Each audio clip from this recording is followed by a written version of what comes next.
Bueno, pues buenos días a todas y a todos. Vamos a dar paso a un formato que para nosotros es nuevo, al menos en un congreso. Obviamente el formato ya existe, al que hemos denominado Conversaciones en Tresillo. Bueno, veis que tenemos aquí pues unos espacios cómodos, que es como se conversa de manera más tranquila. Y es, bueno, ya os digo que es algo que hacemos por primera vez y no sabemos cómo va a salir, pero creemos en el formato.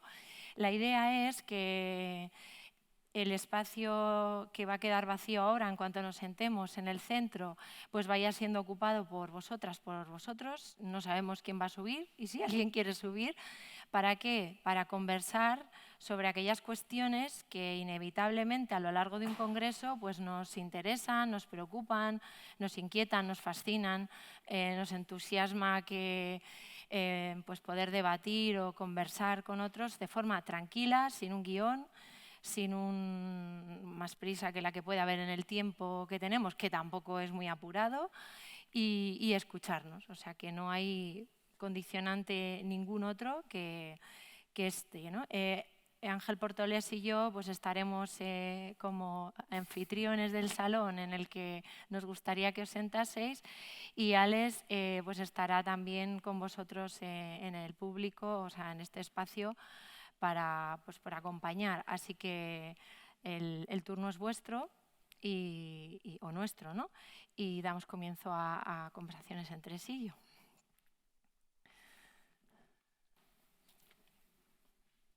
Bueno, si vamos hablando, si no, Ángel y yo. Bueno, Ángel... ¿Cuánto tiempo, Olaya, que no te veía? Qué gusto. Pues mira, desde el CIEP, no es verdad, nos hemos visto en... Es que al final esto es una cosa como de unos pocos, unos cuantos, cada vez somos más, pero nos encontramos en nuestros arados, ¿no? de educación. Nos vimos en pantalla, ¿cuándo era? ¿Te acuerdas tú? ¿Cuándo era? En pantalla, no, yo no me acuerdo. ¿No? No serías tú. Nos conocimos en el CIEP 2 o en el CIEP 1. El 2. Y ahí empezaron las comunidades patrimoniales. Ahí CIEP 2, Museo del Traje. Y yo creo que estas comunidades cada vez son más autónomas y más comunes, ¿no? No sé si alguien te ha dicho a lo largo del congreso que le apetecería sumarse o que se siente ya parte de esas comunidades o que las integran. Las comunidades patrimoniales van y vienen. Y ya tienen vida propia, ¿no? Claro que sí. Hombre, Carlos, ¿qué tal? ¿Cuánto tiempo? Muy bien. Totalmente casual que esté aquí yo. ¿Cuánto tiempo que no te veíamos que no fuera aquí? Es verdad, al final sí, coincidimos en... Es el tercer CIEP al que vengo. Muy contento, por cierto, de estar aquí. Nos vimos en Valladolid. ¿Qué es lo que más cómo te has sentido estos días? Pues bueno, yo estuve ayer toda la jornada y la mañana de hoy, y la verdad es que pues muy bien. A mí me gusta más el formato pequeño que estos grandes espacios, me encuentro quizá más cómodo. Y bueno, pues ayer las videocápsulas y también la parte de los pósters, pues a mí me gusta, ¿no? Aunque bueno, pues a veces quizá la premura con la que hay que presentarlos y no queda tiempo para el debate, que es una pena, pero está también bien porque eso quiere decir que hay mucha gente que quiere participar y presentar sus investigaciones, ¿no? Lo cual también es muy interesante. A mí hay una cosa que estábamos hablando que me preocupaba, ¿no? Porque decíamos el primer día que los CIEP van teniendo continuidad. O sea, es un relato en el que lo que intentamos es que no se repita otro CIEP, ¿no? Y de ahí vienen pues, cambios en temáticas, en innovaciones, en formatos. Y claro, entre el anterior y este han pasado 4 años. ¿Hemos notado algo? O sea, ¿ha cambiado algo esa idea de decir, en estos 4 años que entre todos pues, que hemos vivido, que sabemos lo que ha pasado en una pandemia, pero también han sido 4 años de muchas otras cosas? ¿Ha habido algo distinto a otros CIEP especiales, no sé, singular? No sé cómo lo habéis visto vosotros. Yo puedo hablar en lo personal. Yo he venido con muchas ganas. En el último estuve un solo día y para este he tenido que buscarme la vida pues, para poder estar 2, ¿no? No ha sido fácil. Y tenía muchas ganas de venir, de compartir, de ver a amigos que hace mucho que no veía y de ver lo que se estaba haciendo un poco, porque durante estos 4 años ha habido un parón en cuanto al Congreso, pero nosotros hemos seguido trabajando y hemos seguido funcionando con otros medios o de otras maneras, y yo tenía muchas ganas de venir, compartir y ver un poco lo que se estaba haciendo, ¿no? Y me voy muy contento, ¿no? Por lo que he visto y por lo que digo. Veo que la gente tiene también muchas ganas de volver, de compartir y de decir lo que está haciendo.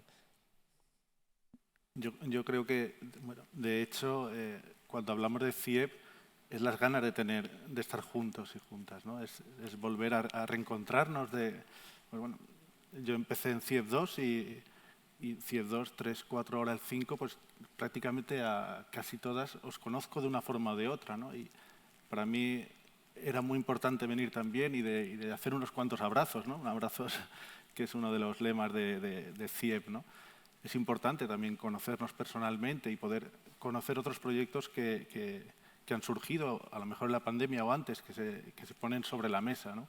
Más allá de pantallas y demás, poder tocarnos un poco y vernos. Está claro que la premura o también el subir y bajar los 3 pisos ha hecho toda una serie de conexiones improbables, aparte de, con perdón, unos glúteos perfectos de tanto subir escaleras. Pero bueno, ha hecho posible toda una serie de encuentros, de choques muy interesantes, ¿no? ¿Cómo lo has visto tú, Carlos? Sí, yo creo que es muy necesario que haya foros de este tipo, porque tampoco somos tantos los que nos dedicamos a esto. Y fíjate que aquí hay ámbitos muy diferentes, ¿no? Gente que va desde la parte más experiencial, gente que viene de la investigación, pero yo creo que el hecho de juntarnos aquí y poder ver las diferentes visiones que hay sobre un mismo tema es muy interesante. Y el hecho de que se haya podido volver a celebrar después de 4 años, yo creo que lo necesitábamos quizá un poco los que nos dedicamos a esto, ¿no? Sí, porque esto tiene un punto... ¡Hola, Alicia!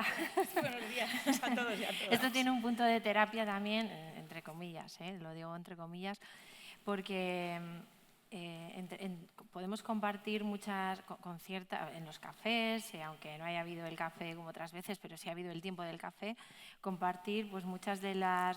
Yo escuchaba el otro día una conversación de un proyecto que estaba empezando y otra persona, tampoco quiero decir quién por si acaso...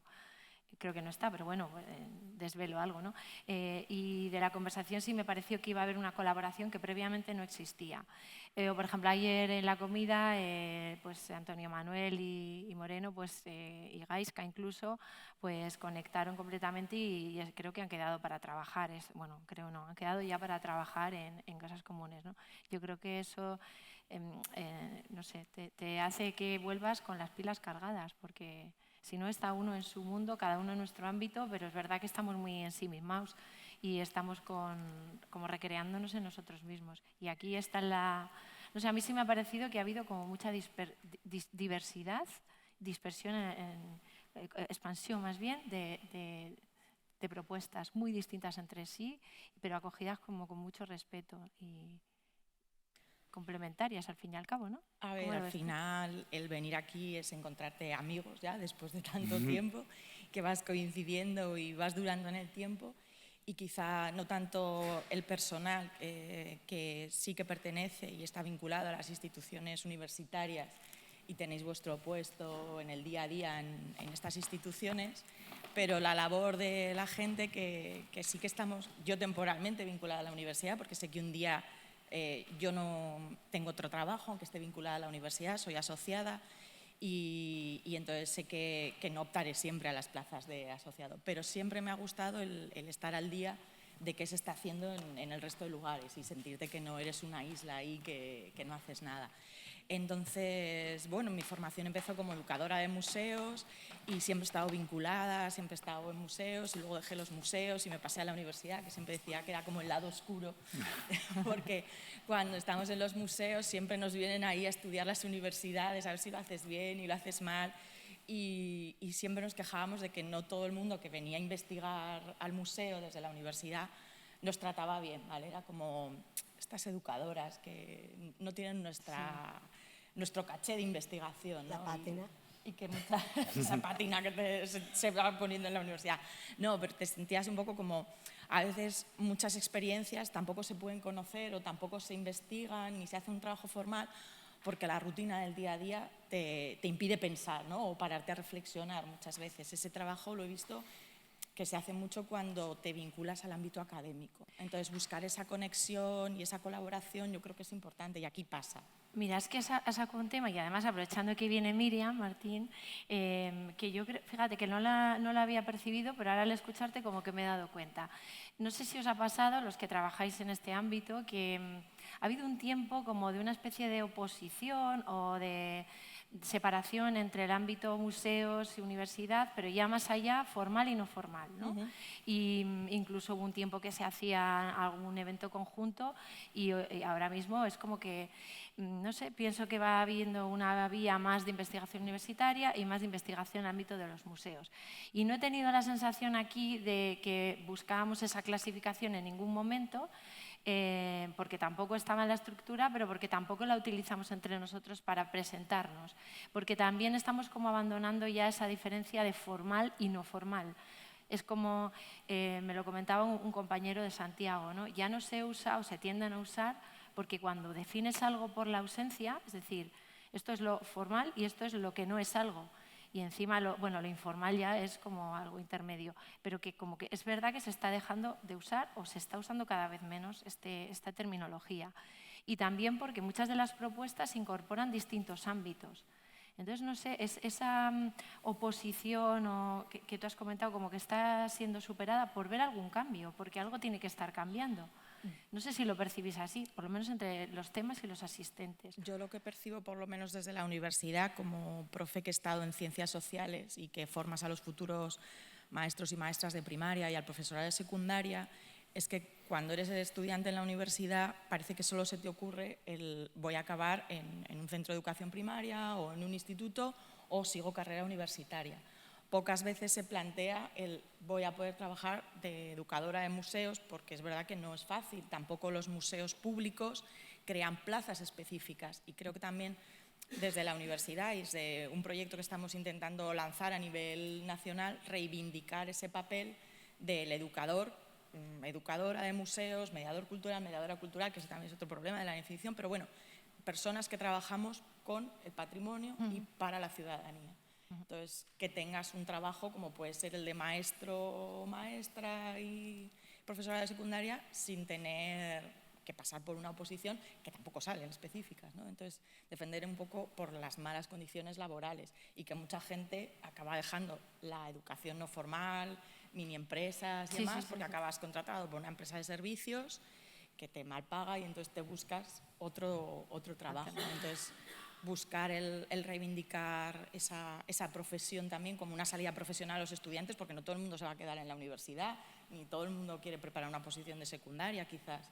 Yo a veces me he encontrado alumnado que me ha sorprendido que quería irse de profesor a las cárceles, a los circos, y dices, qué curioso, pero a nadie se le ocurre que existen unos departamentos de educación en museos. Me ha gustado lo de con y para, qué importante las preposiciones y cuánto marcan, lo que haces, hagas con y para. Ahí, relacionado con eso mismo, también para relanzar un poquito, ¿no? Porque claro, ¿qué le pedimos a la institución? Y estoy pensando puede ser la universidad, puede ser un ayuntamiento, cada uno que se la piense, ¿no? Porque algo tiene que cambiar o algo está cambiando. ¿Realmente está cambiando? ¿Realmente la institución está haciendo algo para romper ese formal, no formal, que está claro que no es suficiente, que es excluyente? ¿Puede la universidad relacionarse de otra forma, no solo con alumnos, alumnas, sino también con la sociedad civil, con los vecinos y vecinas de un pueblo a 80 kilómetros que de una forma o de otra está trabajando con esta universidad, con esta institución, con las personas que luego el día de mañana estarán formando parte de esos equipos de trabajo? ¿Qué te parece? Bueno, yo ya empecé diciendo que me he subido aquí para hacer una reflexión muchísimo menos profunda, no, porque mirando estos días y pensaba que cuando vine al CIEP 1 era de las más jóvenes y ahora soy de las más viejas. Y la reflexión que quiero hacer es que se está dando en educación patrimonial, a diferencia de en otras áreas o de las personas que trabajamos en educación patrimonial, veo que va habiendo un cambio generacional sostenido.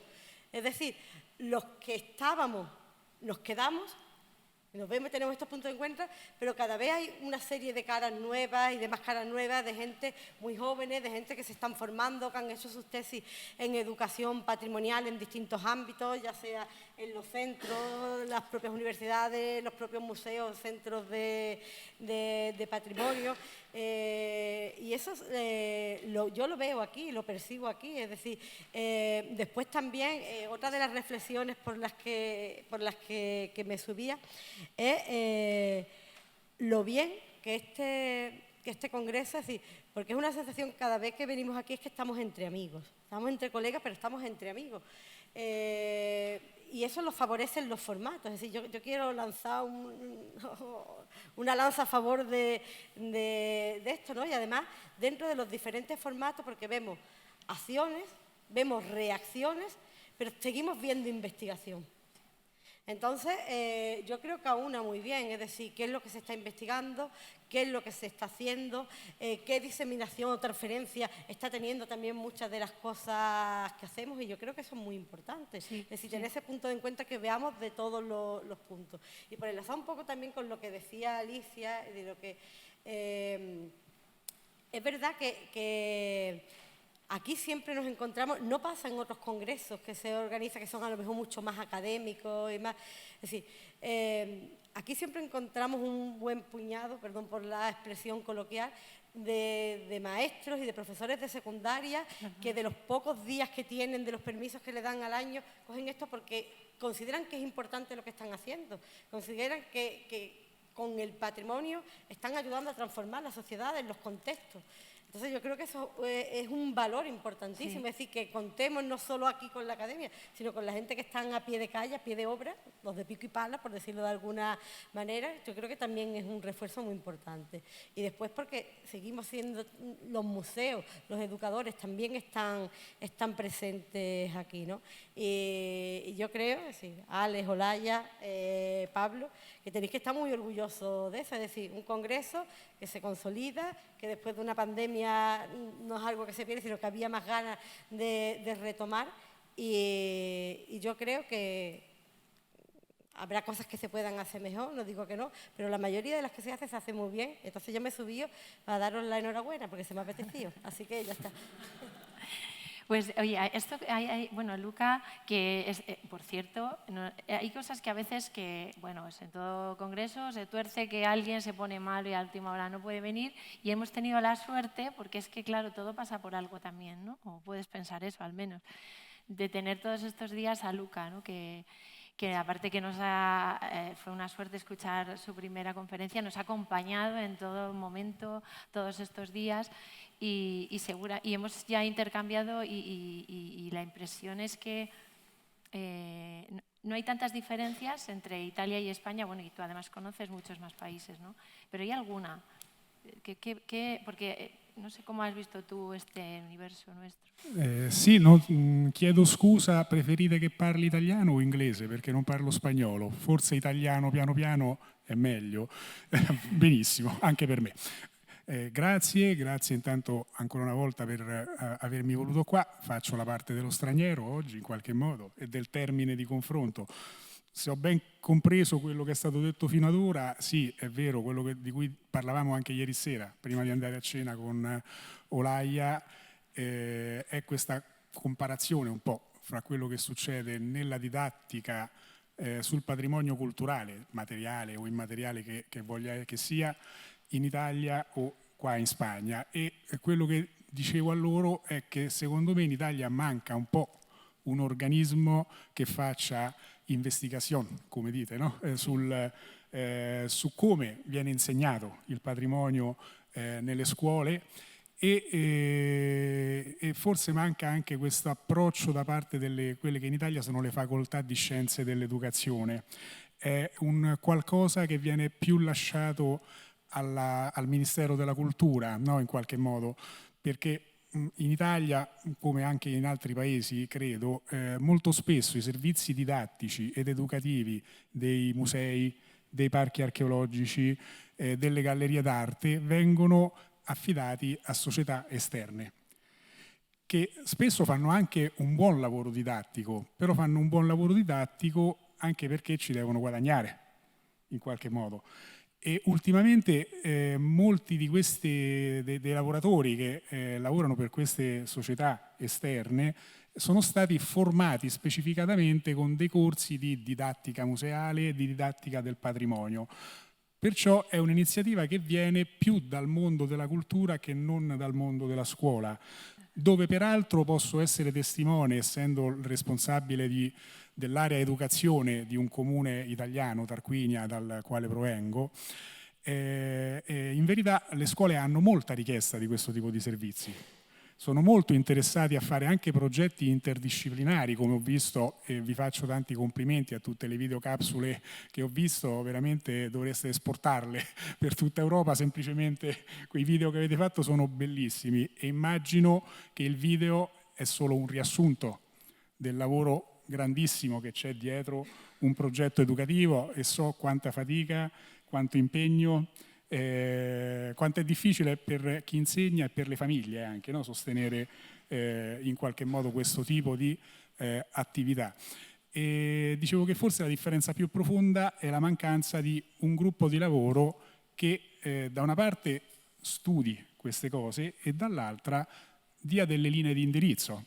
Ho appreso qua che siete il primo paese in Europa ad aver programmato delle linee guida sull'educazione al patrimonio. Non credo che in Italia ci sia qualcosa del genere, ecco, ma nemmeno lontanamente come idea. Io qui ho presentato un altro progetto che era un progetto di cooperazione internazionale dove l'approccio, diciamo, educativo era l'ultima fase, l'ultimo passaggio di una grande operazione di ricerca e ricostruzione culturale, no? È un approccio che vorremmo sviluppare con un progetto successivo. Ora vorremmo presentarne un altro, contando anche sulle competenze di Olaya, proprio per fare più disseminazioni dei risultati che abbiamo ottenuto. Devo dire che anche da noi c'è molta attenzione sui programmi di cooperazione scolastica, quali sono gli Erasmus. Le scuole del mio paese partecipano tutti a programmi Erasmus, che spesso sono di confronto per gli insegnanti, per gli educatori. Diciamo, ultimamente ho visto partecipare anche più attivamente i ragazzi, soprattutto delle scuole della secondaria di primo grado e la secondaria di secondo. Però, diciamo, ecco, se volete sono qui per rispondere anche a curiosità o domande. Grazie. Luca, quería comentarte que bueno, hace algunos años estuve en Italia, en la región del L'Aquila. L'Aquila está en la zona central de Italia.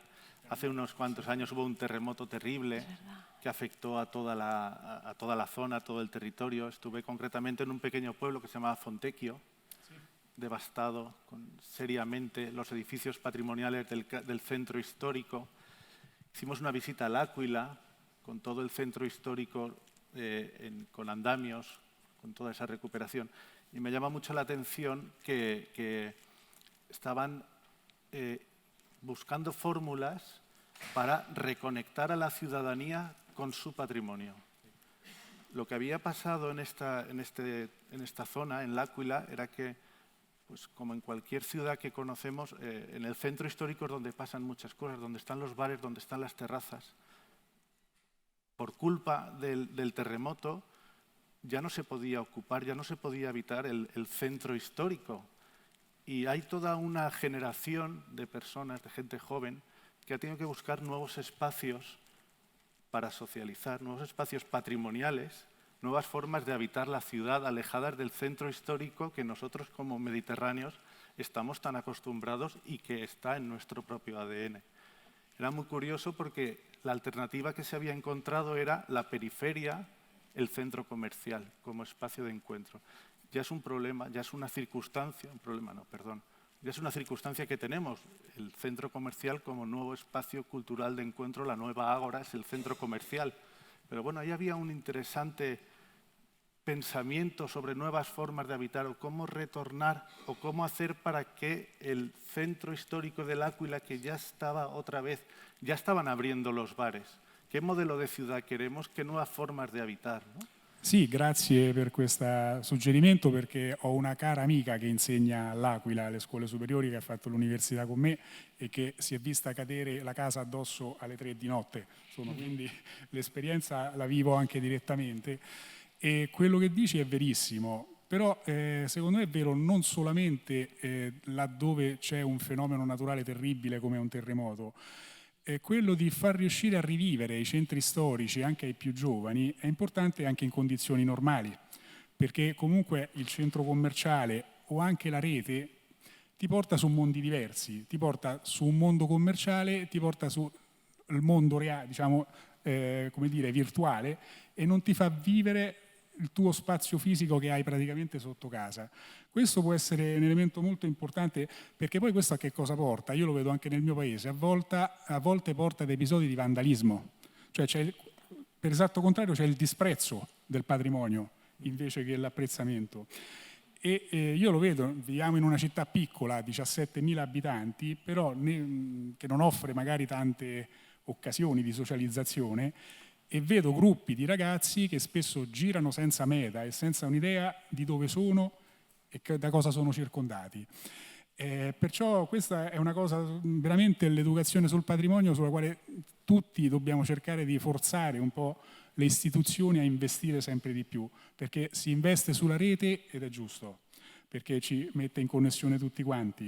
In Italia si è investito meno sull'educazione della storia dell'arte e dell'archeologia nelle nostre scuole. Gli ultimi governi, indistintamente, senza prendere parti politiche, avevano stabilito di ridurre le ore di insegnamento di storia dell'arte, che è un'assurdità, se ci pensiamo.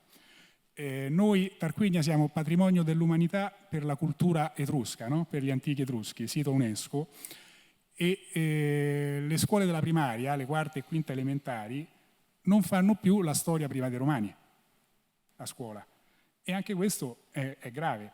Perciò ci deve essere, così, come dire, la cosiddetta massa critica che porti un po' a rivalutare i processi educativi all'interno delle scuole, perché poi devo dire che invece da parte del corpo insegnante, degli educatori, di chi ci lavora, c'è sempre una grande voglia di fare, e questa voglia di fare non va dispersa. Non so se in Spagna è una situazione simile. Da noi è così, questo lo posso dire un po' in generale dappertutto. Poi chiaramente ci sono aree in cui si riesce a fare un'educazione al patrimonio migliore, altre che sono più deficitarie, ma nella media abbiamo dei problemi sicuramente. Hablando de espacios de sociabilidad, es muy curioso cómo esa resignificación que vemos del espacio donde... No sé si igual no está abierto. Ah, es Vale. verdad. He subido aquí también porque soy muy tímido, y así todos los que os estéis pensando en subir al tresillo, pues os animáis a subir. En esa resignificación de los espacios de sociabilidad, por ejemplo, en el caso de los pueblos, como cuando hemos hecho mapeos colectivos en determinados pueblos, nos aparecía el cementerio. Bueno, el cementerio, ¿por qué es el espacio de sociabilidad para los jóvenes? Porque eres el sitio donde hay cobertura en ese pueblo. Entonces, ahí esa resignificación de ese espacio se da a través de las nuevas tecnologías, pero no de las nuevas tecnologías como pensaríamos nosotros como educadores patrimoniales. Y eso también nos hace ver cuáles son los intereses, es una preevaluación de las cosas que tenemos que trabajar con los jóvenes. Claro, porque en estas cartografías están incluidos las paradas de Pokémon Go. Pregunto. Pues no, porque por desgracia tampoco hay tantos jóvenes que en los pueblos donde trabajamos, pero sí, es una forma. Había un juego por ahí que, bueno, yo creo que estaban nuestros compañeros de Zaragoza con los cazadores de murales. Creo que también había un juego por ahí que era cazadores de portadas de casas o algo por el estilo, que también, lo queramos o no, es una forma también de hacer patrimonio. Claro. Sí, es verdad que todo el ámbito de las tecnologías, entornos digitales y demás, está claro que generalmente, si están bien planteados, bueno, esto habría que matizar, pero resultan bien. O sea, lo que hemos escuchado hoy en algunas de los póster, incluso alguna videocápsula, es que esos entornos, cuando median, no sé, como que a veces o suelen ser facilitadores. Y yo creo que también tiene que ver, habría que analizarlo a lo mejor con más detalle, ¿no?, con que la aproximación al mediador ya es conocida, que hay mucho dominio, incluso, pues, como por ejemplo cuando trabajamos con audiovisual, del lenguaje audiovisual muy breve, pequeñas ediciones, y que al final eso permite que ellos se sientan cómodos en la forma de aproximarse y quizás sí surgen aprendizajes que con otros medios nos cuesta un poco más. Nos pasa también cuando, por ejemplo, en educación artística trabajamos, o al menos a mí, en vez de pues, artes plásticas tradicionales, lenguajes tradicionales, con fotografía y audiovisual, como punto de arranque. Como no tienen no sé, el bloqueo o el rechazo al lenguaje que van a utilizar, sino que creen que lo dominan. Otra cosa es que luego nosotros les enseñemos otras formas de trabajar, ¿no?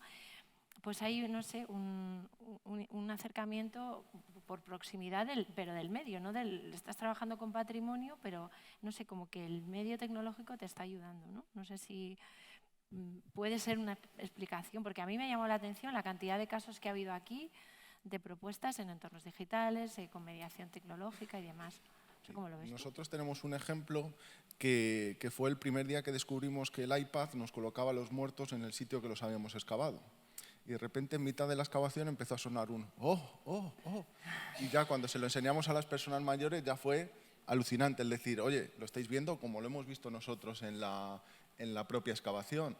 Y eso, más la comunicación de explicar qué es cada una de las cosas, sin tener la posibilidad de que se rompa ese hueso, etcétera, etcétera, etcétera, pero viéndolo con los mismos ojos que lo estamos viendo los arqueólogos, exactamente lo mismo, provocó un espacio de mediación cultural que fue interesantísimo y que, bueno, pues nos plantea nuevas formas de musealizar, pero siempre enfocados en las personas. Es decir, la tecnología funciona muy bien, pero no, y el CIEP es una demostración de esto, no nos debemos de olvidar nunca de las personas, del trabajo con las personas. Es que es como que otra reflexión para compartir. Yo sí he tenido la impresión de que algo había calado esa lluvia fina, ¿no? Todos estos años en el cambio, en el concepto de patrimonio, ¿no? Esto que lo hablamos también con Francesc el primer día, esto de faro, faro, hemos empezado cada vez a oír más faro, faro, faro, pero esto es de 2005. Y yo creo que había habido como un distanciamiento del patrimonio de su propia esencia, que eran las personas. No sé, parece que esto, aquí no hace falta explicarlo, ¿no? Pero hasta ahora, bueno, convivimos con esto, es como que el patrimonio era eso, esos bienes, esas cosas, esos elementos que había que conectar con las personas, como si fueran cuestiones aisladas, ¿no? Y ontológicamente esto es una misma cuestión. Y entonces había habido como una especie de inflación por un lado del concepto de patrimonio, un alejamiento de su propia esencia, que es lo que tú decías, que es la dimensión humana, ya no las personas, pero si el patrimonio es una consecuencia del ser humano y del ser humano, que es capaz de hacer cultura y que hace algo para trascenderse, que crea un tejido de la memoria que le trasciende a sí mismo. Entonces yo creo que mucho de lo que he visto aquí está en esa línea, ¿no? O vía tecnológica o vía... O sea, estábamos en el terreno de la palabra, pero yo lo he visto calado ya en la acción. Y es como que el concepto de patrimonio se ha reconciliado volviendo a su propia esencia, ¿no? Es que no es personas y patrimonio, es que patrimonio es una dimensión humana, es una consecuencia del humano habitando el mundo. No sé, bien podríamos decir que somos seres patrimoniales. Claro, sí, sí, sí. Habría que leer con mucho detenimiento Faro y habría que sentirlo. Está claro, desde 2005 hasta ahora pues, han pasado unos cuantos años, pero al final Faro va de la ciudadanía, propone nuevas formas de gobernanza alrededor del patrimonio y está hablando de relaciones. Hablamos de tres conceptos básicos, serían personas, lugares, historias. Y cómo se combinan para intentar tejer todas esas relaciones que hacen posible, yo no sé qué, es que no tengo que decir yo qué. Es la democracia, las personas, la ciudadanía quien tiene que decidir sobre su propio patrimonio, sobre sus nuevos patrimonios. Los no lugares son lugares. Lo que pasa es que para mí a lo mejor son no lugares porque no los había tenido en cuenta desde mi subjetividad, desde mi aproximación, desde mi formación, desde mi universo, ¿no? pero probablemente este cementerio que hablábamos antes, que es un espacio donde a lo mejor algunas personas se reúnen, charlan, están, habitan, nuevas formas de habitar, pues esos son los lugares. Y a lo mejor el no lugar, tal como yo estoy pensando, es el mío, que es el que se está quedando pobre o el que se está perdiendo toda una serie de contextos, de valores, de necesidades que están por plantearse, ¿no? Ahí enlaza también con esto de patrimonio. ¿Qué es esto de patrimonio? Estamos creando patrimonio día a día. Ayer tuvimos un momento especial, cuando vinieron todo el patrimonio encarnado, ¿no? El tema de las emociones. ¿Qué quiere decir esto de encarnado? ¿Cuándo empieza el encarnado? ¿A partir de qué edad se encarna el patrimonio? ¿Hubiera funcionado igual esto si hubieran sido 3 chavales que a lo mejor tienen están creando su propio patrimonio, que nos pueden contar mucho más sobre un determinado patrimonio que nosotros tenemos que abrazar si queremos formar parte de ese patrimonio o de su comunidad patrimonial, ¿no?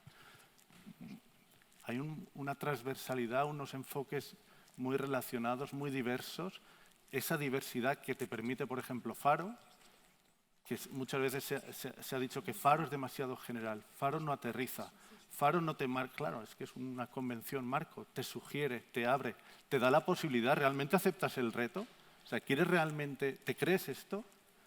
O sea, queremos participar, pero ¿qué forma de participar, no? ¿Cómo lo ves? Yo creo que una de las claves, como también decía Olaya y tú, Alex, con lo de las relaciones y la transversalidad. De hecho, el proyecto que estaba contando el compañero con lo del cementerio y demás, es un poco como que se ha abolido esa figura, el mediador pretende que haya como una especie de línea directa, incluso en clase, ¿no? La educación, se ha abolido esa especie de jerarquía y la relación ya es mucho de tú a tú. Yo creo que por eso ahora la educación patrimonial está ensalzándose, digamos, porque ya no la consideramos como si estuviese en un pedestal lejano, sino que ya es cercano porque incluso la forma de educarnos en ella también es cercana. Y compartida, eso claro, sí, que es lo que veíamos, ¿no? Que es muy importante porque si tenemos una pirámide siempre se va a quedar el lugar superior a la otra. Es verdad. Y luego, otra cosa que también, y me acordaba al escucharte a ti, la formación de maestras, de maestros, que es una constante, no solo porque han venido aquí participando como asistentes o como proponentes, ¿no? O que compartían ideas, sino porque está en la temática y en la preocupación de mucho de lo que aquí proponemos, ¿no? Porque también muchos trabajamos en la formación de docentes, de maestras y maestros. Y no sé quién lo ha dicho que hace un momentito, que estaba aquí sentado, que decía que los niños, ahí empieza todo, ¿no? En las escuelas, pero que a nosotros nos gusta pensar que, claro, para que todo empiece en las escuelas, antes tiene que empezar en las facultades, donde se forman las maestras y maestros que van a ir a las escuelas. Si nosotros no somos capaces de hacer que compartan, vía quitando esta jerarquía o vía que entiendan que, primero, que es un contenido que hay que llevar a la escuela porque lo dice la ley, pero bueno, más allá de eso, porque lo dice porque es de sentido común o porque lo compartimos, ¿cómo hacerlo? Y en el cómo hacerlo y en esa reconciliación con el concepto de patrimonio, yo creo que ahí es donde se están enganchando ahora en nuestras facultades, maestras y maestros, porque ahora entienden qué es esto del patrimonio y cómo efectivamente no solo es importante, sino necesario, ¿no? Es un derecho fundamental. Es sí, que no porque es una cuestión. A nivel curricular no se contempla y sin embargo es uno de los pilares base de cualquier guía docente, de cualquier educativa. Entonces, claro, imaginad una generación formada ya así, pues dentro de unos años. Yo es que soy optimista porque sí creo que muchas cosas están cambiando poquito a poco y se aprecia en las acciones, ¿no? Que es todo lo que se propone y se habla aquí. Maestros que ya van a las aulas y maestras sabiendo la potencia del patrimonio, que han de generar vínculos, que la agencia está en esas niñas y niños que tienen que ir sabiendo que el todavía es una esperanza, ¿no? No es un lugar, has dicho tú, todavía no es un lugar, has didicho, ¿no? Sin querer igual o conscientemente. Todavía yo a lo mejor no lo he visto, pero es que el todavía es un adverbio, ¿no? Es una esperanza, porque nuestra función es que el todavía se convierta en ya o a partir de ahora. Y ahí empieza todo. La pescadilla que se muerde la cola tiene la cabeza en la formación de maestras y maestros. Por eso yo creo que es tan importante las facultades de maestros, ¿no? Elena, no sé, en Portugal, bueno, y tú también estás moviéndote por toda Europa. De acuerdo. estaba estos días en las sesiones comentando eso, y es una situación que yo quería hacer una vuelta al principio, al primer CIEP, para empezar todo eso. Porque yo he venido al primer CIEP a través de una persona que está relacionada con todos vosotros, Ramón Facal, sí, y que estaba en mi tribunal. Y todo empezó con mi doctorado, que tengo un máster en patrimonio y turismo, pero estaba en secundaria y continúo ligada a secundaria. Y yo quería hacer algo que ya practicaba, incluso con algo que tenemos en común, incluso con Alex, que es la arqueología. Yo también practicaba arqueología. Entonces, mi idea es esa, era llevar el patrimonio a clase, ya lo hacía, pero quería algo más. Y entonces empecé el doctorado con esa situación. La idea era, ¿quién voy a procurar qué bibliografía? Y muchos de vosotros, incluso a Jesús Estepas de María Cuenca, tu libro de tesis y otros. Y entonces terminé otros internacionales. Y en conversa con Ramón, después de finalizar, decía, va a haber un primer congreso. Entonces me apunté, y la primera reacción, porque estoy hablando de esto porque hay en Portugal más que aquí, pero la gran diferencia de este congreso es exactamente eso. Lo que existe afuera, principalmente de quien está en los institutos y tiene relación con la academia, no es, hay un podio, una jerarquía enorme. Y aquí no lo vi eso. Estaba hablando con Jesús Estepa y después de ahí, ¿cómo hablo con otros? Y eso no se ve. Ahora en Portugal, en Porto, es bastante diferente, pero Coimbra, Minho, Lisboa, aún hay esa jerarquía. Y si va un académico a la escuela, bien, tienes que recibirlo de forma diferente. Sí, es mucho así. Y era lo que quería decir, que este congreso ha contribuido mucho para eso, porque han venido ya algunos portugueses, brasileños, a contactar con una situación en que aquí, con los museos y con todos, compartimos una misma idea. Pero no es solo eso, se cría teoría también. Se construye pensamiento. Se construye pensamiento.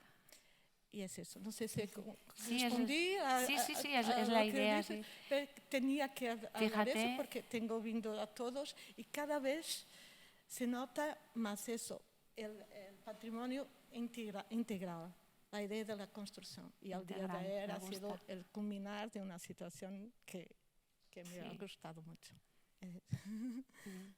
¿Cómo te llamas? Yo me llamo María del Carmen, vengo de Almería. Y bueno, yo he subido con un poco de vergüenza, de nervios. Aquí se quita rápido. Bienvenida al club. Solo te está viendo toda España ahora. Bueno, este es mi primer congreso y la verdad es que no sé ni cómo estoy aquí porque ha sido como una suerte de... Yo soy de Sevilla, me tuve que ir a Almería a estudié el máster, di con Ramón, que Ramón es... genial, y bueno, gracias a Ramón empezamos a trabajar con el patrimonio industrial de Almería, me encantó, me impliqué un montón, tuvimos súper buenos resultados y ya pues me dio Ramón porque no lo presentamos y lo presentamos un póster que lo defendí ayer y más que nada he subido para deciros eso, simplemente lo mismo que ha dicho Elena, que siento que me siento súper acogida, súper escuchada, súper importante. No he notado en ningún momento esa jerarquía de la academia a la que estamos acostumbrados. Y eso, y también súper emocionada. Y lo que hablaba con Ramón, de que ayer la tarde de ayer fue demasiado. Y la potencialidad que las emociones tienen en los procesos de aprendizaje, ¿no? Y lo importante que son las emociones, escuchar a las personas, porque las personas son patrimonio, como venimos diciendo todo el rato. Y cómo nos emociona a todos lo mismo, ¿eh? Porque ayer hubo un momento que nos miramos entre nosotros y estábamos llorando, todos, hasta gente que a lo mejor no te imaginas que... Pero sí estamos hechos de lo mismo, al final ese es lo del elemento común, ¿no? Sí. Ayer, de hecho, hubieron 2 momentazos. El primero lo vivimos a última hora, pero un poquito antes hubo otro momentazo abajo en la exposición. ¿Qué nos podrías contar? Oye, pues sí, porque yo no me enteré, ¿eh? Aquí muchos tampoco, seguro. Venga, cuenta. He subido para esto, ¿eh? Ya lo sé. Pues luego nos dice. No, yo estaba aquí muy atento. También es muy patrimonial lo que estamos hablando. Sí, es cierto. Yo estaba muy atento, como todo el mundo, pero bueno, tenía que hacer una llamada, salí fuera y en un momento dado, bueno, dijo, me subo arriba a las escaleras para estar más tranquilo, que no haya... Y a la hora de bajar, miro así a uno que estaba aquí en el hall, aquí mismo. Y digo, ostras, si ese parece Pedro Almodóvar. Pero claro, yo ahí, tonteando con el móvil, estaba whatsappeando y estaba así hasta que digo, sí, es él. Y claro, pues estaba explicando la exposición pues, a un par de amigos que venían con él. Claro, digo, joder, le digo algo, esta gente estará hasta las narices Pero digo, oye, mira, yo le digo algo y ya está, digo, oye, con permiso, ¿podríamos hacernos una foto si te apetece? Y me dice, sí, pero no se lo digas a nadie. Bueno, hay que decir también que se asomaron y les dije, no, es un congreso de educación patrimonial, podéis pasar si queréis y tal. Me dijeron, no, pues vamos a ver la exposición y ya está. Lo curioso es que luego estando ahí, no sé ahora quién estaba contigo. Vanessa. Le estaba contando, yo es cierto que estaba echando oído, que pues estaba en la fila delante, estaba contando, no, ha estado Pedro Almodóvar, que lo han visto. Venga, sí, seguro, no sé qué. Yo dejé ya que despotricara todo lo que tenía que despotricar. Me habían enseñado una foto de él de espaldas, borroso, de esto de los ovnis de Discovery Max, ¿no? Que siempre es una foto borrosa y hay algo ahí, una pelotita, no sé dónde, ¿no? Que podía ser Pedro Almodóvar o podría ser pues, cualquiera, ¿no? Pero bueno, yo me volví y dije, sí que ha estado... Se esperó cruelmente a que yo dijera, no, pero... Entonces me volví y dije, sí que ha estado, y le enseñé la foto en la que estoy yo con Pedro Almodóvar, con lo cual se lo tuvo que creer a la fuerza, ¿no? Pero bueno, sí, es así. Y sí, que realmente también es un elemento patrimonial, ¿no? La gente, pues en este caso relacionado con el cine, que es un elemento más de nuestro patrimonio. Y también compartirlo, ¿no? El hecho de ahora en este espacio, que esto que ahora también me ha pasado a mí, ahora lo vamos a sentir un poco, nos estamos apropiando de esta vivencia que ha tenido, que ahora ya es un poquito nuestra. Y os lo aseguro, la próxima vez que veáis en la tele a Pedro Almodóvar, os acordaréis de este momentazo. Estuvo a punto de entrar en el congreso. Y esto es muy patrimonial. O sea, ya no estamos hablando de patrimonio en mayúsculas, ni siquiera en minúsculas, ni siquiera cotidiano. Estamos hablando de un espacio muy íntimo donde un amigo nos ha explicado algo y ya forma parte de nuestra historia, ¿no? El reto es que Pedro Almodóvar o cualquier director de cine, porque me pregunto, me gustaría saber qué pensó cuando escuchó educación patrimonial, porque no sé si os pasa, pero yo a veces sigo teniendo, por ciertas reacciones a veces de lenguaje no verbal, que suena como a quien es ajeno a este ámbito patrimonial. No sé si pensó que lo que él hace está dentro de uno de nuestros objetivos, ¿no? O puede estar con lo que queremos educar, o es un elemento patrimonial, dicho de otro modo, el cine sobre el que hay que educar. Lo ideal sería que él entrase en algún congreso o equivalentes, ¿no? Y también esto me lleva a algo que comentaba Rafa Marfil el otro día, de la importancia del cine, de algunas, si hablamos de disciplinas, que tienen que estar más presentes aún y que a lo mejor nos están dando pistas, aunque ha habido varias intervenciones. El cine ya no solo como parte de nuestra cultura contemporánea y no tan contemporánea, sino parte de nuestros referentes identitarios están en el cine. Entonces, Almodóvar, lo ideal sería que... el reto es que él piense, mira, ahí están, esta gente se dedica a enseñar lo que yo hago o en torno a lo que yo hago, ¿no? Yo creo que hay, digamos, el cine, la novela histórica incluso también, o sea, hay novela histórica que también está tratando el patrimonio, el cómic, que es a lo que yo he venido a hablar en el Congreso, ¿no? Mi póster en este caso, pero la música, evidentemente, que también ha estado, es decir, hay muchos elementos paralelos y que están también educando en patrimonio, ¿no? De algún modo, y que ese es el día a día de muchas personas, ¿no? Y que de algún modo yo creo que es una forma de que nosotros lo tenemos que utilizar. O sea, yo creo que tenemos que, por obligación de utilizarlo en nuestras clases con nuestros alumnos para realmente pues que vean que el patrimonio no es solamente ese castillo que está allá a lo lejos, sino que va mucho más allá, ¿no? Claro, es que es un recurso y un contenido. Entonces, usar el medio como contenido. Mira, Marta además también ha trabajado el cómic, qué casualidad, ¿no? He trabajado el cómic y me habéis dado la entradilla porque yo soy ahora de didáctica de la expresión musical. Entonces, este año, 2 alumnas del máster, bueno, una de ellas hizo una investigación, llegó a mí diciéndome, yo te conozco, digo, es imposible que tú a mí me conozcas. Y me dijo la chica, sí, porque yo he hecho antes un máster de gestión cultural, entonces yo he leído sobre educación patrimonial, he leído a Olaya y yo sé que ella te dirigió a ti la tesis.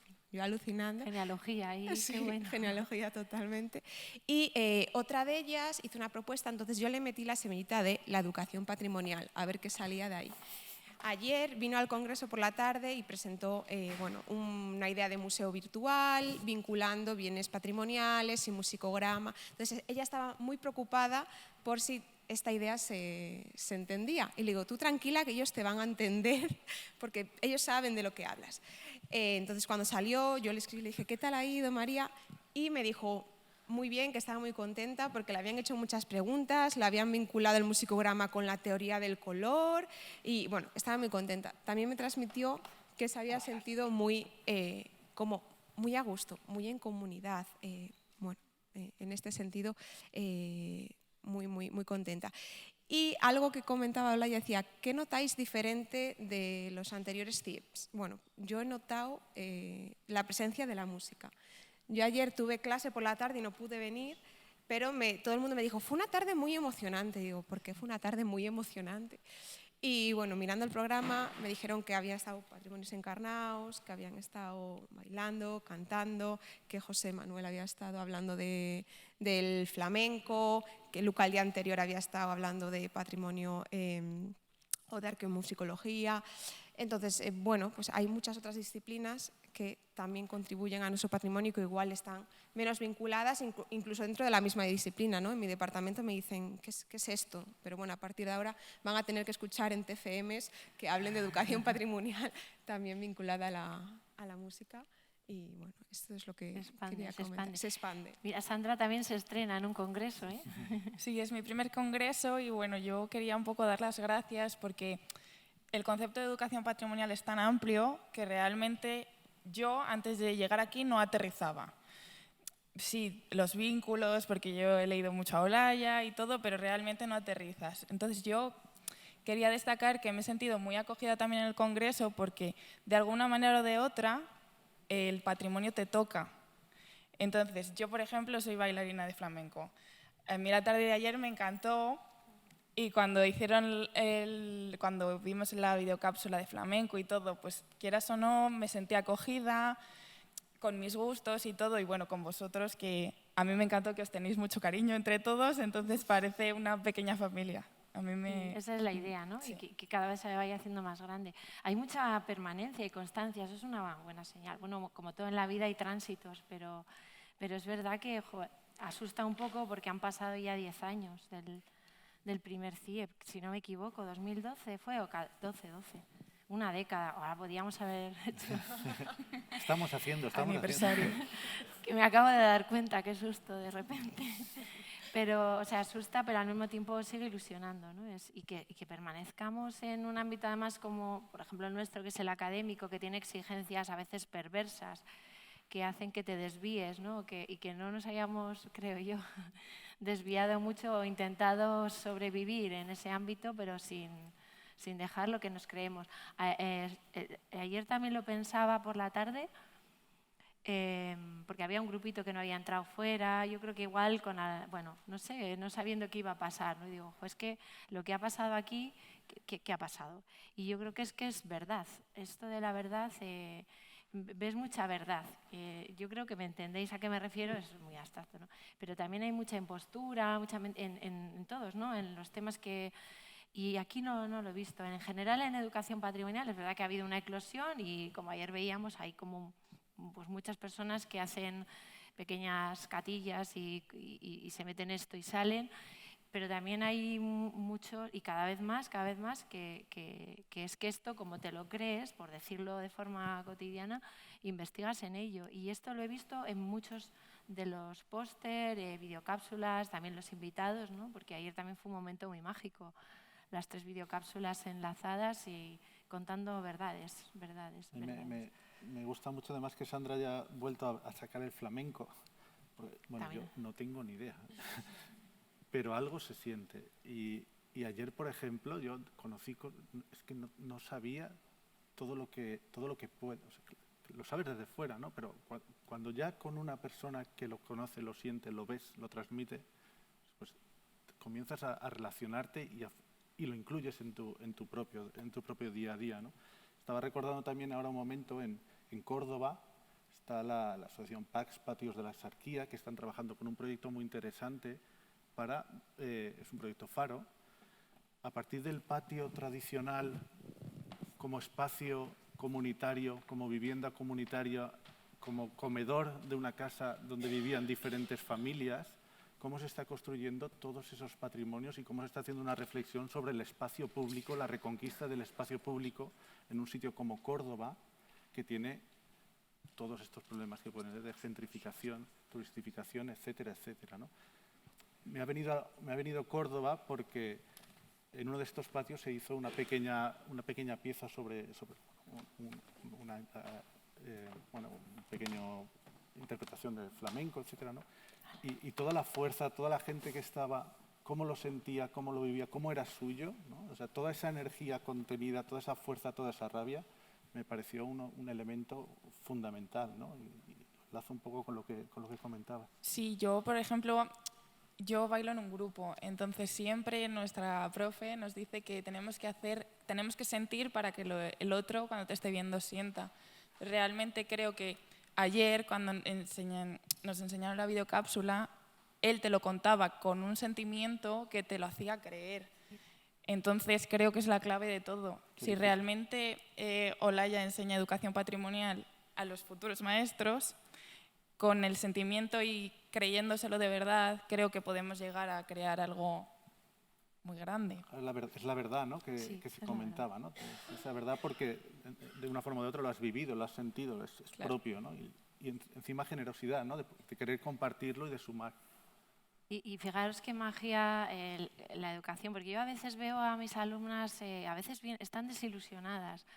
No sé por qué esto sería, pero ya en segundo, que es cuando las tenemos, o cuando han venido, no sé, como que no están aprendiendo todo lo que, bueno, tiene que ver con muchos aspectos, pero una de las cosas que a mí me gusta es que se reilusionen con el poder y la magia que tiene que ver lo educativo. Y, por ejemplo, en el ámbito del patrimonio, conseguir que alguien crea que no tiene nada que ver con algo, por ejemplo, el arte contemporáneo, el flamenco, tras una planificación, proyección educativa, que lo sienta suyo, que se emocione, o sea, eso lo consigue la mediación educativa.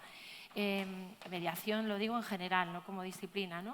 O sea, entra un educador y es capaz de conseguir, o educadora, que algo pase eso de yo no tengo nada que ver con el arte contemporáneo, a como una alumna mía que se emociona con Pilar Albarracín, con una obra que es Espejito, Espejito, que cuando te acercas te llama fea, fea, bueno, es una instalación, y entonces me devuelve, bueno, en el trabajo de asignatura, un videopoema en el que ella deja caer un espejo que rompe en pedazos su cuerpo porque después nos cuenta que está trabajando con ese videopoema sobre la anorexia, ¿no? Y sobre el que ella misma padece. Y entonces que Pilar Albarracín para ella ha sido un punto de arranque para iniciar un camino expresivo, de sacar de dentro hacia afuera y de encontrar una forma de expresar algo que ella siente a través de un videopoema. Entonces el arte contemporáneo ya por extensión no es algo sobre lo que nunca ella más va a decir que no tiene nada que ver conmigo. O sea, a veces son pequeños gestos y dices, jolín, ¿cuánto pesa esto? Si lo pudiera pesar, el peso de los aprendizajes, ¿no? El que alguien crea que no quería ni entrar al museo, pero si esto no tiene nada que ver conmigo, a que descubra un hilo del que tirar y encima tenga que ver consigo misma y ya nunca más sea capaz. Es que no es capaz de decir el arte es una tomadura de pelo, el arte contemporáneo, como dicen. No sé, es un pequeño... Eso lo hacemos nosotros, los educadores. Lo que consigue un educador en la escuela, que a veces somos poco generosos a la hora de reconocer lo que la educación es capaz de cambiar, ¿no? Entonces eso es magia, no sé. Bueno, yo me presento, ¿vale? Soy Santi, vengo de la Universidad de Alicante. Antes de nada, quiero dar las gracias, es la primera vez que vengo al Congreso. Bueno, yo estoy empezando esto de la educación patrimonial, digamos, de manera formal, pero como decía la compañera, yo llevo bailando desde hace mucho tiempo, tengo mucha relación con el patrimonio inmaterial y bueno, de alguna manera he conseguido pues, hacer de una de mis aficiones mi profesión. Y en relación con lo que me comentabas de ilusionar y que el alumnado vea la potencialidad que tiene el patrimonio, yo sí que me doy cuenta cuando conseguimos transmitir todo ese potencial, como por ejemplo, yo soy formador en el grado de primaria, como cuando les explicas y les haces ver que bueno, con el patrimonio pueden trabajar matemáticas o que pueden trabajar conjuntamente con la educación física, con el resto de materias, sí que noto como de alguna manera se les abre un poco los ojos y dicen, arrea, yo pensaba que era el castillo o que era para trabajar historia o digamos, de alguna manera, esa concepción holística que creo que tenemos que tener cuando trabajamos el patrimonio, si conseguimos transmitirlo en las aulas, el alumnado, el futuro profesorado, ve el patrimonio como un recurso fundamental. Fíjate lo que has conseguido, ¿no? Con eso, que estos luego van al aula y van a trabajar con otros. Y fuera de la escuela, en relación con el entorno más inmediato, puede ser el municipio, el barrio, el contacto con las personas mayores, pero no solo con las personas mayores, con otras personas. Porque claro, todos los contenidos que se están trabajando en el aula tienen que, las diferentes patas de la educación, ¿no? ¿Dónde está la comunidad? ¿Dónde están las personas? ¿Hasta dónde llega cuáles son los límites de la escuela, de la acción, de la responsabilidad? ¿Los vecinos y vecinas, las familias están implicadas en esos procesos que se cuecen en el aula? Creo que depende también mucho del aula y digamos del contexto del aula. Recuerdo en una de las primeras investigaciones fuimos a un cole de Alicante, en una zona con, bueno, como me decía la maestra, pues hay 20 nacionalidades. Luego llegaban a casa, cada uno tiene su cultura, cada uno tiene su idioma, pero el cole servía, y los elementos patrimoniales, que es lo que me transmitía, de nexo de unión de ese grupo, digamos, de procedencia, y servía para hacer, digamos, comunidad. Por eso, después, cuando trabajas también vas a pueblos más pequeños, sí que ves también a veces una mayor implicación. Es que esto mismo que estás diciendo, una de las experiencias que se han presentado es una colaboración con una escuela indígena de México, de la zona de Tijuana, zona de frontera, que se utiliza para que muchas personas intenten cruzar al paraíso, ¿no? Entre comillas, vamos a decirlo de esa manera, ¿no? Con todo lo que supone también de reunión de diferentes culturas, con lo que supone también de empobrecimiento cultural y de renuncia cultural de toda la mochila que llevaban porque están aprendiendo inglés para que una vez crucen la frontera. Entonces, acciones como la educación patrimonial puede ser una herramienta muy poderosa para poder reconectar desde la escuela, en este caso, con las familias que no han tenido más remedio que renunciar a su patrimonio, a su cultura, a su lengua muchas veces, y poder trabajarlo y revertir un poco esa situación, ¿no? Y ahí también lo enlazo un poco con Gaizka, ¿no? Porque... Te lo agradezco. Que me despista es que lo veía que... Sí, soy Gaizka Aranguren, vengo del Labrit, nos dedicamos al patrimonio inmaterial desde Pamplona, tenemos una delegación aquí en Madrid. Pero bueno, mi reflexión va en ese sentido. Te acababa de escuchar, ¿no? Por un lado, tienes localidades pequeñas en los que el patrimonio inmaterial, por ejemplo, es compartido, los referentes son compartidos y, en consecuencia, bueno, se trata de trabajar fundamentalmente esa transmisión intergeneracional de forma que, bueno, la situación actual y la intermediación de las pantallas no acabe con esa transmisión, ¿verdad? Pero, por otro lado, es muy interesante en ámbitos más urbanos en los que la procedencia de los alumnos pues es muy diversa. Ese proceso de poner en relación al aula con sus familias y que traigan precisamente con ayuda de las pantallas esa diversidad cultural, tanto lingüística como de elementos clave del imaginario de cada cual, para compartirlo, precisamente compartir la diversidad. No hay nada más interesante que compartir la diversidad para generar vínculos, ¿no? Y para generar curiosidad sobre el compañero y la compañera. Y pues el tratar de fomentar los procesos de que las chavalas y los chavales vayan a casa, le graben a la abuela y al abuelo y luego lo muestren en clase con orgullo, ¿no? Sí, mi abuela pues es de Marrakech, pero ahora vive con nosotros aquí y para ella lo más importante es esta canción. Y ¡pum! Y que la pongan la canción, ¿no? En la pantalla que ya habrá pantallas en las clases, ¿no? Sí. Bien. Táctil y todo. Bien. Me parece que es la vía, ¿no? No solo para la generación de cohesión en esos lugares en los que se comparte un imaginario que se transmite de generación en generación, sino también en aquellos otros lugares en los que quizá lo que hay que hacer es compartir los referentes para generar un imaginario nuevo, fruto de la llegada de esa diversidad, ¿no? Y se generan imaginarios compartidos a partir de esas bases, ¿por qué no? Es que es magia, ¿no? Porque en un contexto como este de educación son los niños, las niñas, los chavalas, como queráis, ¿no? Las que son los agentes de cambio, las que pueden reconectar a las familias con algo que estaban perdiendo. Y o sea, yo tuve la suerte de participar en un online con esta escuela, con los niños y niñas de sexto de primaria, y empecé hablando en catalán, como una de mis lenguas. Y los niños decían, lo entiendo, pero no.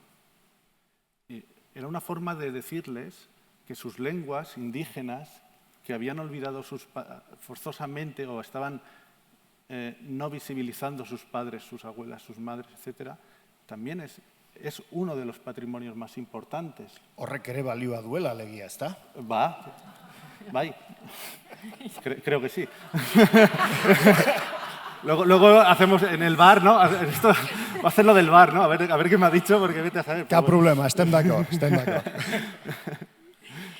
El tema, el contexto familia, es verdad que, no sé, pareciera que es un contexto resuelto, ¿no? Como que lo hablábamos también estos días, como que el patrimonio en el ámbito familiar es algo ya acotado, conocido y resuelto. No hay nada ahí que hacer. Cuando es un contexto que hemos visto lleno de ausencias, de silencios, de desconocimientos, en cada una de nuestras familias hay olvidos, hay, no sé, bueno, seguro que si pensamos hay alguien que no sabemos qué, y es en el contexto en el que justamente ahí trabajáis, ¿no? Sí, lo que hemos llevado es, bueno, esta reflexión que hacíamos en el ámbito de la educación patrimonial o las aulas, en el ámbito docente, hemos llevado la metodología de recopilación de historias de vida y lo que eso nos ayuda a la hora de identificar referentes de imaginarios familiares, por ejemplo, lo hemos llevado a las familias, a la posibilidad de que cualquier familia pueda recopilar en formato audiovisual la historia de vida de cada uno de sus miembros, empezando probablemente por los más mayores, que son los que más riesgo tienen de desaparecer pronto, ¿verdad? De forma que ese corte en la transmisión directa pues se pueda seguir llevando a cabo mediante las pantallas, ¿no? Y sí, hemos desarrollado un software específico que permite, se llama Vitagrama, si queréis coscuchar en internet, coscuchar se dice también, ¿no? Sí, claro. Coscuchar por internet. Bye. Ponéis Vitagrama con V en este caso. Curiosidad. Y ahí os sale pues eso, un proyecto que es llevar al ámbito familiar esos procesos, esas metodologías antropológicas de recopilación de historias de vida, de forma que garanticemos que precisamente las nuevas tecnologías y las pantallas faciliten la transmisión de los imaginarios familiares, esas fórmulas desde chiquiticos y chiquiticas que hemos conocido, desde los 5 lobitos hasta lo más familiar, esas palabras, lugares identitarios de la familia, esas canciones muy propias de las comidas familiares, pero también las historias de vida, ¿no? Las experiencias, las tragedias, las alegrías, todo. Porque al fin y al cabo, con todo eso, al final terminas pudiendo identificar los referentes constitutivos de ese imaginario familiar, que se transmite a veces más, a veces menos, a veces mejor o peor, ¿no? Pero dar la posibilidad, solo la posibilidad, luego que cada cual determine, de que dentro de 150 años, o incluso dentro de 50, mediante inteligencia artificial, en el metaverso, imaginemos, una bisnieta nuestra pueda hablar, lo mismo que con Siri o con Alexa, ¿no? Con su tatarabuela. Para eso hay que recopilar el corpus ahora, porque eso de hacerle decir cualquier cosa de un texto a la abuela mediante inteligencia artificial, vale, pero la verdad es el relato de su vida de su tatarabuela, ¿no? Y eso hoy es posible, y eso es lo que pretendemos, sí. Y por enlazaros a los dos, los adolescentes también están en las familias. Parece como que los adolescentes, es un concepto como muy amplio, ¿no? Es ese eslabón perdido, ¿no? Cuando aquí se han estado viendo, y para los museos era como el público más difícil, y en fin, que no se sabe cómo enganchar, y a mí me ha impactado también algunos ejemplos de cómo ellos, primero, cuando les preguntas por lo más importante, indirectamente, sitúan a la generación de abuelas y abuelos, ¿no? Que es una cosa que hemos trabajado. Y por otra parte, o sea, es esa idea como, no sé, como me voy como con cierta contradicción, pero esperanza. Porque Irene, tú nos pusiste ayer en una videocápsula pues que dicen estos adolescentes de secundaria cuando les preguntas por qué es patrimonio. Y no lo saben definir, pero sí saben lo que es. Y al mismo tiempo pueden ser el eslabón que hace a gente, porque es que sí, enganchan con los abuelos. Nosotros vemos que es una generación a la que no dan por perdida. O sea, es que cuando les preguntas qué es lo más importante para ellos, muchas veces, no siempre, pero tienden a hablar de sus abuelos más que de sus padres. O sea, ahí hay algo que no estamos todavía sabiendo sacar partido, a lo mejor. No sé si tú que trabajas con adolescentes o que has trabajado en esa etapa tan amplia que va de los 9 a los 45. Pues, es que el otro día escuché que va desde los 10 a los 30. Digo, ¿pero cómo va a ser si casi soy adolescente? Porque, bueno, pues no sé cómo lo ves tú que has trabajado directamente con ellos. Bueno, yo me presento, soy Irene Gómez, vengo de la Universidad de Valencia, súper nerviosa. Es mi primer congreso y yo, en primer lugar, quería pues eso, dar las gracias porque estoy por fin poniendo cara y estoy hablando frente a personas que he estudiado, ¿no? Y creo que nos están tratando a la gente que estamos empezando de una forma al mismo nivel. Creo que es de agradecer que nos tratéis así porque estamos intentando como entrar, ¿no? Empezar en esto. Y nos estáis escuchando y me parece súper importante, porque muchas veces la gente que empezamos tenemos un poco el síndrome del impostor, ¿no? De ¿qué voy a aportar yo a esto? ¿No? Y creo que es importante lo que estáis haciendo. Y en cuanto a eso, pues sí que es verdad que cuando les preguntas les cuesta mucho empezar a hablar, sobre todo si es algo escrito. Por eso yo opté también por preguntarles de tú a tú, ¿no? Porque estaban como más cómodos y cómodas y me hablaban mucho sobre todo del patrimonio inmaterial más que del patrimonio material. Eso también me pareció bastante raro. Sí, que les venga a la cabeza el patrimonio inmaterial. Sí, porque de normal siempre conocemos más lo que es tangible, ¿no? Y me pareció muy raro, sobre todo hablaban mucho de las fallas, eso lo tienen como muy asumido que sí, que eso es patrimonio. Y que los bailes también es patrimonio, pero sí que les cuesta un poco identificar otras cosas, pero igual que me cuesta a mí también todavía, ¿no? Y aquí he abierto muchísimo la mente de cosas que estáis haciendo que yo no me imaginaba que podría ser y me pasa como a ellos un poco todavía. Es que yo creo que este comentario que está haciendo está muy relacionado con todo el trabajo de los últimos años y el corpus que se ha ido creando, ¿no? Porque yo cuando hablaba Gaizka y estaba hablando de los trabajos, en el fondo estaba hablando de trabajo comunitario y nosotros cuando empezamos con este congreso tampoco teníamos el trabajo comunitario, la comunidad como unas prioridades. Siempre decimos en nuestro área, el grupo de los exarqueólogos somos un lobby. ¿Por qué? Porque claro, nosotros las piedras son piedras rotas, no las entiende nadie, pero es súper importante y tal. Entonces, siempre hemos buscado esa comunicación, ese tal, pero estábamos alejadísimos de lo que es el patrimonio inmaterial. Nos era imposible comprenderlo. Lo que es la comunidad, y todo eso ha sido un corpus que en los últimos 10 años se ha ido generando de esta manera colectiva, porque aquí se aprende. Yo ayer les comentaba, cuando hice la presentación Benito tan fantástica de la producción científica y tal, a mí me parecía un poco injusto con toda la gente que más nos aporta en los congresos, que son los que están trabajando a pie de campo, están desarrollando proyectos muy buenos, vienen a contarnos empresas, fundaciones, un montón de gente que trabaja por y para el patrimonio en esos contextos y de repente quedan al margen, ¿no? Pero sí que entiendo que todos ayudamos a generar esos contextos, esos nuevos espacios. Y la clave para mí, hoy en día, el patrimonio, aparte de los vínculos, es comunidad, es comunitario. Allí no hay otra cosa. Y esa sensación de que lo que no hagas tú no lo va a hacer nadie, que es lo que nos ocurría cuando venían los proyectos de ayer de la Sierra de Madrid, ¿no? Que a mí me parece súper interesante, que son proyectos que hay un montón en mil sitios, pero que es gente que lleva muchos años haciendo cosas y que no creen que es importante. Y yo les decía, estaban aquí muy emocionados, decía, además que sepáis que toda la gente que ha venido, sabéis que lo que estáis haciendo es la bomba. O sea, no creéis que a estos les tenéis que convencer. A sus convencinos del pueblo que dicen, ¿esto para qué hacéis? Eso no le interesa a nadie. No. Esta gente sabe que es importante. Yo creo que la clave es comunidad. Indudablemente. ¿Qué tengo que decir, no? Pero bueno, y tú me preguntas qué es patrimonio, patrimonio eres tú. Pero bueno, importante es comunidad, importante es en el momento en el que nos acercamos a ese patrimonio, a ese proceso. No podemos pretender que nuestra escala local, de barrio, de entorno, que la gente se sume justo en el último momento para decir qué bonita quedó la exposición, ¿no?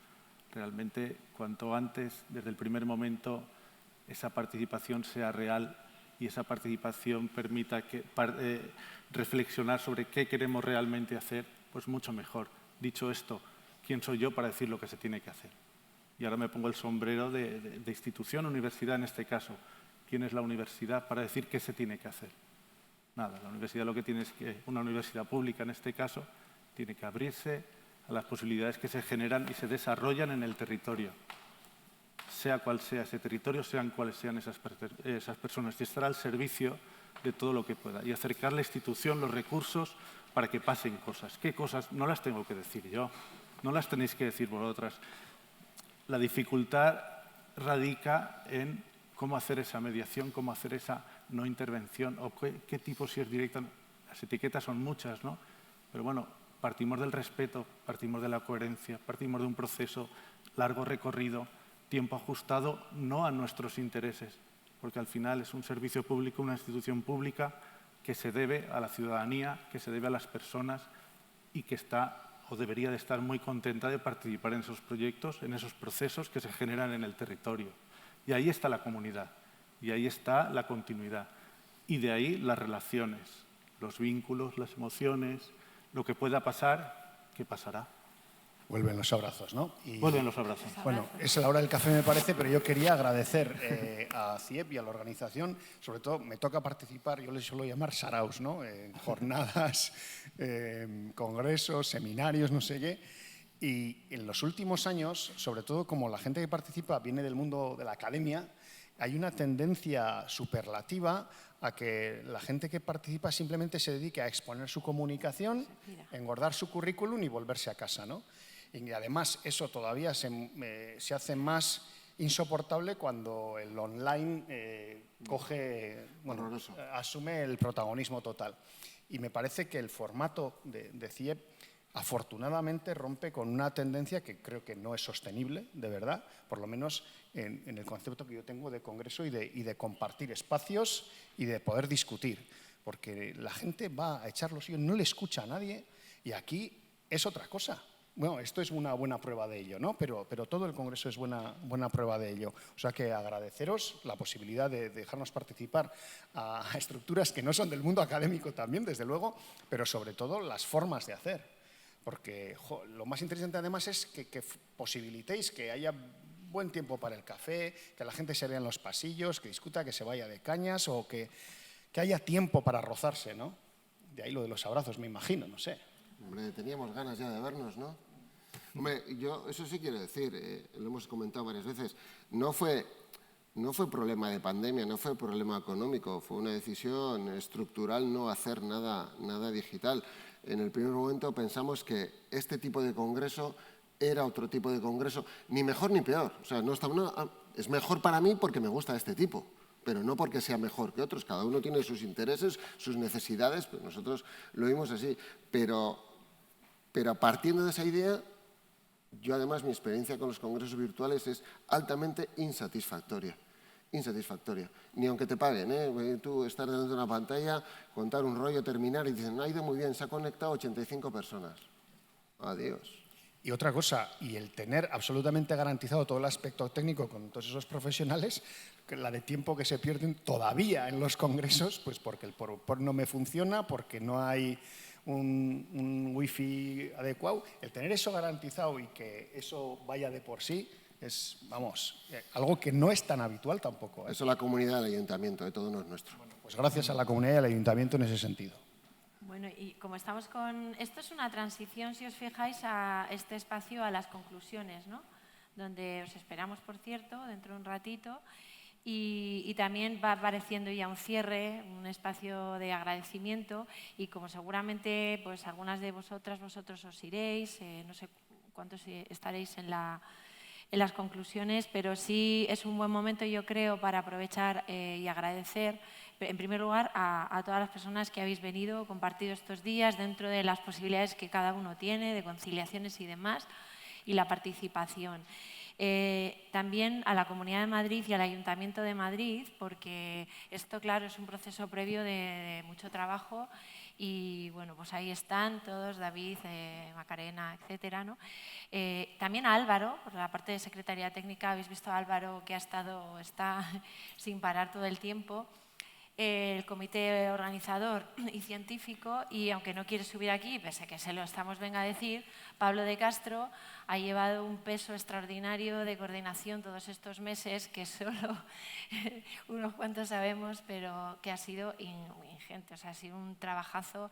Yo creo que mucho de lo que está pasando aquí tiene que ver con Pablo, que no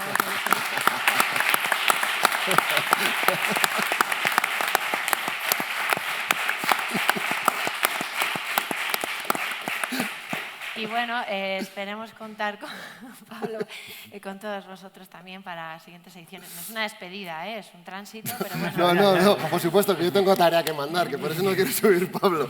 Vale, bueno, vamos a intentar, la idea además es que no nos gusta este tipo, y con este formato está bastante bien, pero el cierre institucional aquí arriba, entonces... En el programa, que además está cambiado de hora y lo hemos explicado la mañana, luego tenemos las conclusiones. Tenemos 4 líneas, como pueden ser 3, como pueden ser 2. Con los que nos quedemos vamos a ir a la tercera planta y ahí nos vamos a distribuir.